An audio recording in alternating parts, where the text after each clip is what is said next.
Olá, meus consagrados e consagradas, como é que vocês estão? Estou aqui, galera, para trazer um corte para vocês de algumas falas do Samuel Lodge, dos deputados que estavam lá na Assembleia e também do presidente do Cruzeiro, Sérgio Santos Rodrigues. Família, muito importante mesmo, porque em um momento das falas, o próprio Samuel Lodge deu até uma provocada na torcida do Cruzeiro, falando que convido a todos para a final do Campeonato Mineiro. Ele falou isso umas 3 vezes, sabendo que ali só tinha cruzeirense e que o Cruzeiro não estava na final do Campeonato Mineiro. Pois é, agora tem um deputado, meus amigos, que ele humilhou o diretor da Minas Arena. Simplesmente humilhou. Sérgio Santos Rodrigues, presidente do Cruzeiro, todo mundo conhece a lábia do Sérgio Santos Rodrigues. Ele conseguiu no início, trazer o torcedor para perto de si com essa sua lábia, e ele também defendeu o Cruzeiro. Galera, vou colocar na tela para vocês, só que antes, deixem o seu gostei e também se inscreva no nosso canal, porque assim você vai mostrar para o YouTube que gosta do nosso trabalho e ele vai recomendar o nosso conteúdo para outros cruzeirenses. Agora fiquem com os cortes que eu separei para vocês.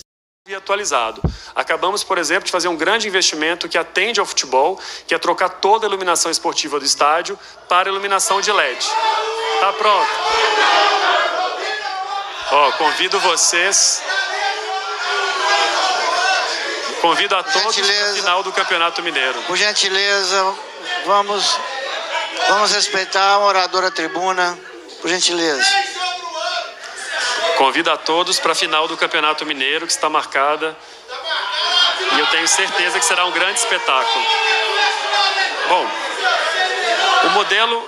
Por que o modelo é bom? Porque ele traz longevidade, ou seja, existe uma... econômico, com o Estado de Minas Gerais, o Mineirão dando certo, o Estado de Minas Gerais é remunerado em relação a isso, o risco é da concessionária e o ativo volta para o Estado após o final da concessão em perfeitas condições, tá? Sem ser sucateado. Aqui mais uma importância que mostra a relevância do futebol no Mineirão nos últimos 10 anos. O Mineirão é um dos poucos estádios, se não o seguinte, desde sempre as portas estão abertas. É do nosso interesse, Minas Arena, trazer todos os jogos de futebol possível para o estádio.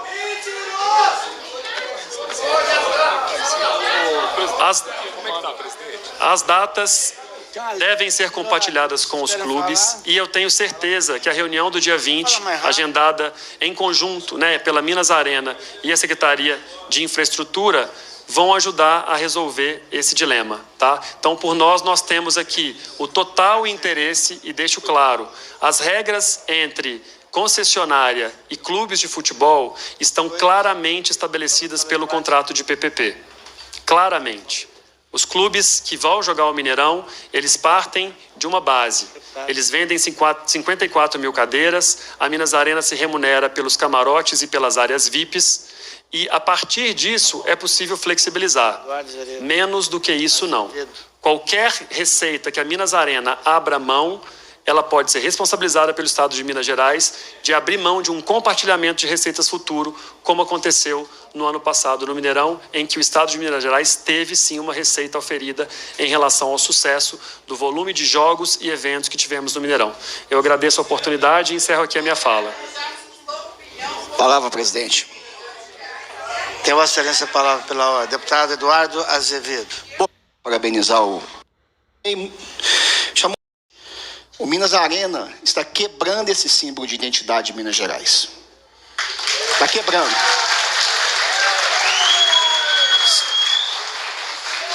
Sabe por quê, Samuel? Com todo respeito à sua pessoa, mas aqui eu falo da empresa. O Mineirão, quando você fala de símbolo de identidade, ele é um estádio de futebol. Ele foi feito para jogar bola. Ele não foi feito para casa de show. Quando você mostra os números ali, você mostra claramente, a diferença é gritante. Por quê? A prioridade é quase 3 a 4 vezes maiores shows do que futebol. Você acabou de mostrar ali. E não tem como você argumentar isso. Então eu queria perguntar para você o seguinte: como que os times de Minas vão ter condições de jogar futebol com um gramado nessa situação? Isso aqui foi um jogo que teve no Mineirão logo após 2018. Eu vou continuar perguntando para você o seguinte, você disse também, que eu anotei aqui, que o interesse do Minas Arena é resguardar a receita dos clubes. Mentira. Se fosse realmente resguardar o Campeonato Mineiro, que não foi feito no Mineirão. Vocês estão quebrando o símbolo da identidade de Minas Gerais. E dizer para você, quando eu falei para a fala do secretário, que é de interesse público resguardar o contrato, o Mineirão não é do Minas Arena. O Mineirão é do povo mineiro. O Mineirão é do Cruzeiro, do Atlético e do América. O Mineirão não é de vocês. Então, o que for tangente a essa casa aqui para poder fiscalizar, nós vamos fiscalizar por mais audiências públicas. Se for necessário abrir uma CPI, tem que abrir, porque vocês não vão fazer o povo de Minas mais quase de bobo. Isso não tem condição. Não tem condição. E aí, eu queria dizer para você o seguinte, se não está dando conta de gerir da forma como precisa gerir, pelo que eu vi no contrato aqui, o pessoal está reclamando que teve só 3 jogos esse ano, são 66 jogos, se eu não estiver enganado, me corrijam, por ano. Como que vocês vão atingir essa meta até o final do ano, sendo que essa perspectiva está cada vez pior? Agora eu queria fazer uma pergunta, eu queria que você me respondesse. Essa pergunta aqui, ela me intriga muito, sabe por quê? Foi até colocado no roteiro, que o pessoal passou para nós. Se o dinheiro está caindo todo mês, qual o incentivo do Minas Arena em realizar eventos e jogos, sendo que o Estado paga de uma forma ou outra um valor todo mês?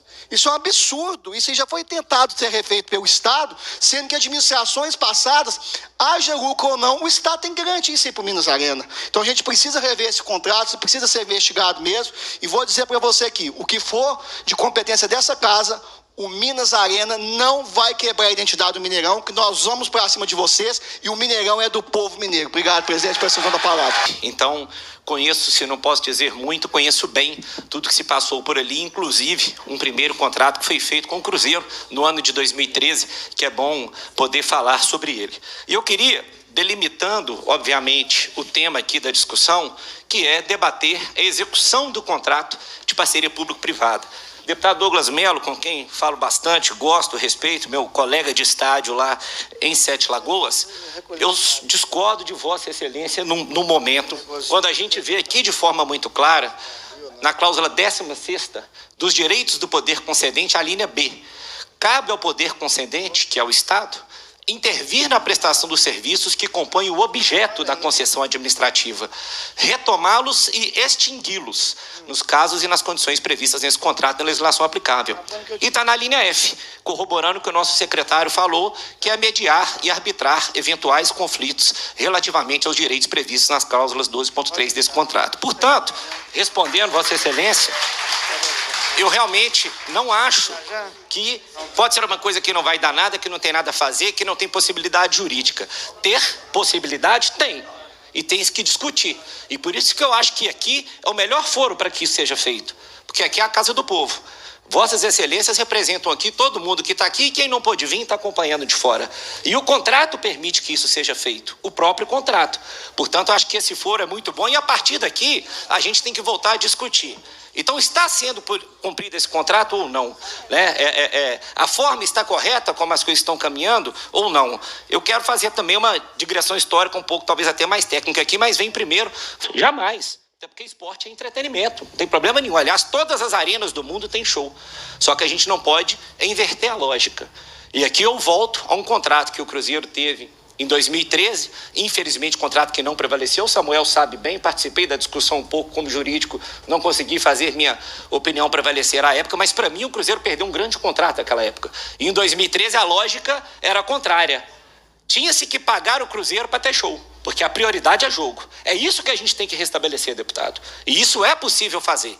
Porque se teve um contrato anterior dessa natureza, por que esse contrato não pode ser feito hoje?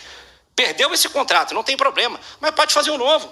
Aquele contrato previa muito mais, previa não só ingresso que está tendo agora, 30% da receita de bar e estacionamento era do Cruzeiro naquele contrato, deputado. 30%, que também é uma receita relevante e que é justo que aconteça. Por que é justo que aconteça? Que é uma receita grande, eu não sei os números, talvez o Gabriel fale, mas que aquela receita de bar só existe porque o Cruzeiro está jogando lá. Aquele estacionamento só está cheio naquele momento porque o Cruzeiro está jogando lá. Então, nada mais justo que o Cruzeiro participe dessa receita também, como já participou antes. Por isso que eu creio que juridicamente é super tranquilo defender, e está aqui o Estado, caso contrário, a dizer, não, se a gente ceder nisso aqui, o Estado vai cobrar essa contrapartida. Está aqui, ó, a linha F, o secretário está sentado na mesa, pode ceder, o Estado fala, não, eu topo, é razoável que o Cruzeiro participe. Não é? Então, eu lembro isso, o Mineirão ele é um patrimônio cultural histórico da Unesco, de Minas Gerais e de Belo Horizonte. E o futebol também é reconhecido como patrimônio histórico e cultural do Brasil. O artigo 215 e 16 da Constituição Federal prevê, sim, a possibilidade de intervenção do Estado, de mediação do Estado, como o secretário falou. Espero realmente, secretário, que consiga sair uma solução disso, porque hoje eu, no papel de realmente torcedor que frequenta o estádio, como sempre frequentei, quero voltar aí ao Mineirão para ver os jogos do Cruzeiro. Então a gente espera que saia essa solução. Mas é que se realmente ela não sair nessa parte acordada, que é o que a gente espera, há sim que ter intervenção do Estado. O deputado professor Cleiton deu um exemplo aqui no precedente do Maracanã. Há sim que ter uma intervenção do Estado. Há uma possibilidade jurídica para que isso aconteça e não existe o melhor lugar para que seja feito isso, além do governador Romeu Zema, com o apoio dessa casa, que são os legítimos representantes do povo mineiro. São 77 deputados que representam oficialmente o povo mineiro. É o parlamento que representa o povo. Então, o parlamento dá esse suporte para que o governador tome essa decisão. Eu não tenho dúvida nenhuma que, com o suporte do parlamento, aqui o líder do governo, deputado Gustavo Valadares, também